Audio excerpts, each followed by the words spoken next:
Fala galera, saudações vascaínas, começando mais um vídeo aqui no canal. Eu sou o Juninho, você tá no canal Machão da Gama para mais um giro de notícias, primeira edição dessa quarta-feira, para a gente falar sobre o nosso Vasco da Gama aqui. Hoje tem jogo do Vasco, o Vasco encara o Botafogo em São Januário pela primeira partida das quartas de final da Copa do Brasil. A gente vai trazer aqui as prováveis escalações de Vasco e Botafogo. Mas também vamos falar sobre o mercado da bola, o Vasco bem próximo de fechar mais duas contratações, mais dois zagueiros. Inclusive, desses zagueiros, um jornalista lá do México já crava que será jogador do Vasco da Gama, que a negociação está concluída. A gente vai conferir isso aqui nesse vídeo. Então, depois da vinheta, a gente começa aqui. Antes eu conto com você deixando o like, que é muito importante, e conto com você se inscrevendo também aqui no canal Machão da Gama. Se é a sua primeira vez aqui, tá chegando agora aqui no canal, seja muito bem-vindo. Esse aqui é o canal onde você fica muito bem informado sobre o nosso Vasco da Gama de forma gratuita. A única coisa que eu te peço é a sua inscrição e o seu like para o vídeo ser indicado para mais vascaínos, beleza? Depois da vinheta a gente vai começar. A vinheta rodou agora.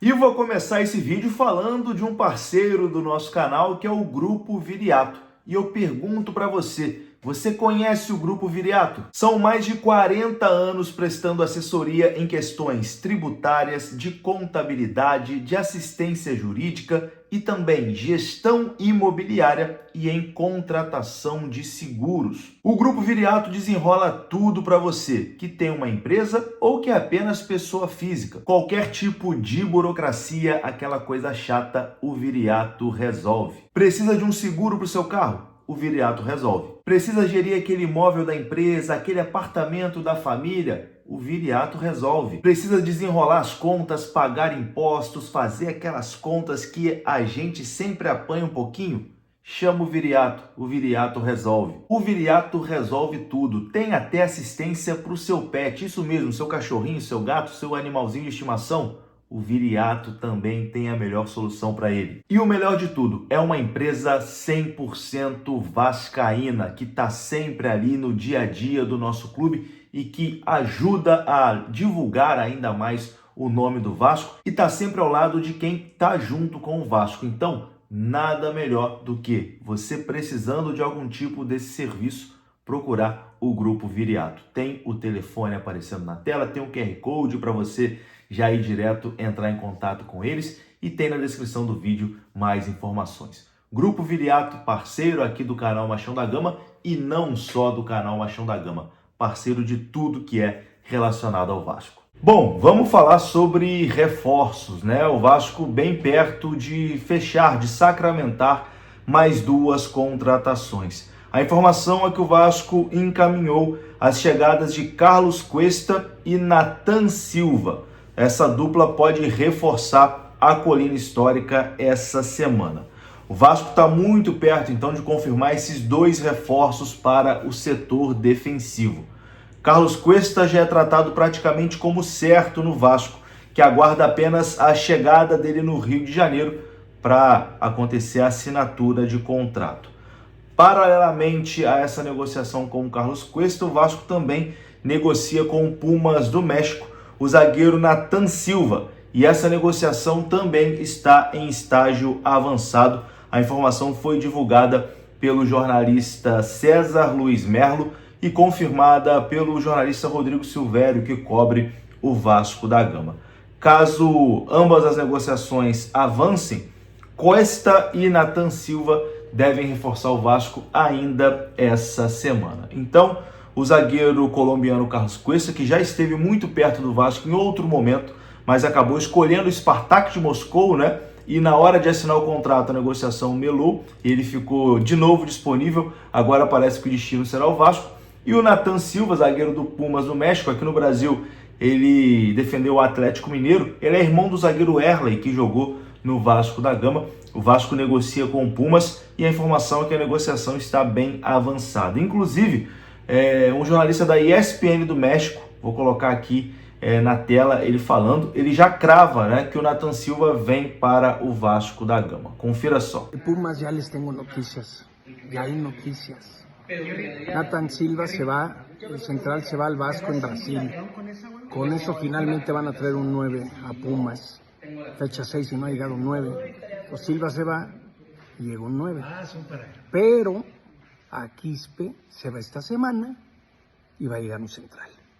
Entonces, les confirmo en Pumas, va a llegar un 9 y va a llegar un central. ¿Cómo la ven? Ah, no, así no se hace. Yo soy Águila. Los leo y los contesto. John Sotti, reportero de cancha. Tá aí, né, meus amigos? Tá aí. Vamos aguardar, mas o Vasco bem próximo de sacramentar essas duas contratações. Ontem, o Vasco anunciou de forma oficial a chegada do meia atacante Matheus França, ex-Flamengo. No site oficial, o Vasco publicou que acertou a contratação do seu 12º reforço para 2025, o atacante Matheus França, de 21 anos de idade. O jogador chega por empréstimo junto ao Crystal Palace da Inglaterra. Ele desembarcou no Rio de Janeiro na terça-feira, realizou exames, foi aprovado e assinou o contrato com o Vasco até o fim de junho de 2026. As primeiras palavras do Matheus França como jogador do Vasco foram, abre aspas, muito bom estar de volta ao Rio de Janeiro, especialmente em um clube gigante como o Vasco. Estou bem fisicamente e pronto para me doar 100% ao time para ajudar da melhor maneira possível, fecha aspas. Matheus França, na sua carreira, só jogou pelo Flamengo e pelo Crystal Palace, agora chega ao Vasco da Gama. E para analisar um pouco dessa contratação, dessa chegada, o que a gente pode esperar do Matheus França, vou trazer aqui o meu amigo FB Scout analisando essa contratação. Se você não conhece o canal do FB Scout, vai lá, vai ter um vídeo completo sobre Matheus França e análise também de outros reforços do Vasco. Confira o que ele tem a dizer sobre o Matheus França. Pequeno histórico, pequeno não, né? O histórico dele como jogador profissional nas últimas 4 temporadas. 2021, o ano que ele surge no Flamengo, estreia no profissional, faz 2 jogos no Campeonato Brasileiro, nenhum deles como titular, não marca gols e não dá assistências. 2022, aqui já faz a temporada completa pelo Flamengo, 24 jogos, 9 como titular, 6 gols, nenhuma assistência. 2023, ele faz o primeiro semestre, né, no Flamengo, antes de sair, 27 jogos, 11 como titular, 3 gols e 1 assistência. Chega ao Crystal Palace, né, na temporada 23-24, coincidentemente, começa a se machucar bastante, como nós vimos, então faz apenas 12 jogos, 2 como titular, não marca gols e dá uma assistência. Então, um jogador que na época do Flamengo era uma promessa ainda, um jogador jovem, né? O time do Flamengo muito estrelado, a gente sabe como é que é, muitas vezes esses meninos da base não têm muita oportunidade, vai para o futebol inglês, é comprado por uma alta cifra e também acaba não conseguindo jogar bastante, tá bom? Voltando para mim, pessoal, reta final do nosso vídeo, o que eu acho? Me agrada bastante, tá bom, pessoal? Claro que tem essa questão de baixa minutagem, nos últimos tempos, questão de confiança, até a parte de lesões, que ele se machucou bastante nos últimos tempos, mas é um jogador muito novo, é um cara que tem margem de evolução, tem que ver como é que vai ser amarrado esse contrato, né? Provavelmente vai ser um empréstimo, deve ter uma opção de compra, mas é um jogador que tem recurso técnico para jogar e ao mesmo tempo te entrega boa condição física. Não é aquele meia pifador, caso ele jogue na zona central do campo, é mais um meia de definição, velocidade, né? Fazer um jogo de transição, nesse modelo de Diniz, talvez seja aquela peça que te desafoga muitas vezes, sem depender necessariamente de um jogo de associação, mas podendo te tirar com arraste da pressão. Acho que é muito importante ter esse tipo de atleta no modelo de Diniz, ou eventualmente ser um beirada de lado de campo, um cara que talvez não tenha tanta capacidade de criação de jogadas, mas bastante individualidade e definição, coisa que é importante. Claro, um jogador muito novo, tá com uma minutagem baixa, acaba sendo uma aposta, tá bom? Mas uma aposta que me agrada. Acho que é um cara que tem potencial, principalmente no médio prazo, de ajudar o Vasco, tá bom?